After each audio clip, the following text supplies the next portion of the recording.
ഒരുപാട് പേർക്ക് ഇഷ്ടമുള്ള ഒരു താരകുടുംബമാണ് സൗഭാഗ്യയുടെയും താര കല്യാണിന്റെയും അർജുൻ സോമശേഖരന്റെയും ഒക്കെ. വർഷങ്ങൾക്ക് മുൻപ് തന്നെ സോഷ്യൽ മീഡിയയിലൂടെ സെലിബ്രിറ്റിയായി മാറിയ കുടുംബമാണ് സൗഭാഗ്യയുടേത്. ഈ അടുത്തിടെ സൗഭാഗ്യ പങ്കുവച്ച ചില വീഡിയോകളൊക്കെ സമൂഹ മാധ്യമങ്ങളേറെ ശ്രദ്ധ നേടിയിരുന്നു. അതായത് രാവിലെ എണീറ്റ് ബാക്കി കാര്യങ്ങളും വീട്ടുജോലികളും ഒക്കെ ചെയ്യുന്ന സൗഭാഗ്യയുടെ വീഡിയോകളാണ് സോഷ്യൽ മീഡിയയിൽ വൈറലായി മാറിയത്. ഈ ഒരു സമയത്ത് ഒരുപാട് പേർ ഉന്നയിച്ച ഒരു കമന്റ് ആയിരുന്നു, സൗഭാഗ്യ ഇത്രയൊക്കെ കഷ്ടപ്പെടുമ്പോൾ എന്തുകൊണ്ടാണ് അമ്മയ്ക്കും കൂടി ഒപ്പമുണ്ടായി സഹായിച്ചൂടെ എന്നൊക്കെ. ഇതിനൊക്കെ മറുപടിയുമായി എത്തിയിരിക്കുകയാണ് താരം. ഈ അടുത്തിടെയായിരുന്നു അർജുന്റെ ജ്യേഷ്ഠന്റെ വിവാഹം കഴിഞ്ഞത്. അത് കഴിഞ്ഞതോടുകൂടി വീട്ടിൽ പുതിയ ഒരാൾ കൂടി എത്തി. എല്ലാവർക്കും കൂടി ഒരുമിച്ച് ഒരു വീട്ടിലേക്ക് താമസിക്കാൻ സൗകര്യമില്ലാത്തത് കൊണ്ടാണ് പ്രത്യേകിച്ച് വീടെടുത്ത് മാറിയത്.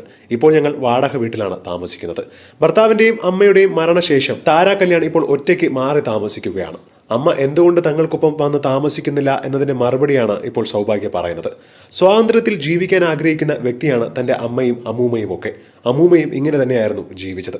അതിനാലാണ് തനിക്കൊപ്പം വന്ന് താമസിക്കാത്തതെന്നും സൗഭാഗ്യ പറയുന്നു. ഞങ്ങൾ പോലും വാടകയ്ക്കാണ് അവിടെ താമസിക്കുന്നത്. ഇതിന്റെ ഇടയിൽ ഒരാൾ കൂടി വന്നാൽ വളരെ ബുദ്ധിമുട്ടായിരിക്കും. അതുകൊണ്ട് തന്നെയാണ് അമ്മ ഒറ്റയ്ക്ക് വീടെടുത്ത് താമസിക്കുന്നത്. ഞങ്ങൾ ദിവസവും കാണാറൊക്കെ ഉണ്ട്. പക്ഷെ അമ്മയ്ക്ക് ഞങ്ങളോടൊപ്പം താമസിക്കാൻ മാത്രം താല്പര്യമില്ല. അമ്മയ്ക്ക് അമ്മയുടേതായ ഏരിയകളും ഒറ്റയ്ക്ക് ഇരിക്കാൻ സ്ഥലം അങ്ങനെയൊക്കെ ഒരുപാട് ഇഷ്ടപ്പെടുന്ന വ്യക്തിയാണ്. ആ വ്യക്തിക്ക് ഞങ്ങളോടൊപ്പം താമസിക്കുന്നത് ബുദ്ധിമുട്ടായിരിക്കുമെന്നാണ് സൗഭാഗ്യ വെങ്കടേഷ് ഈ അടുത്തിടെ നൽകിയ അഭിമുഖത്തിൽ പറയുന്നത്.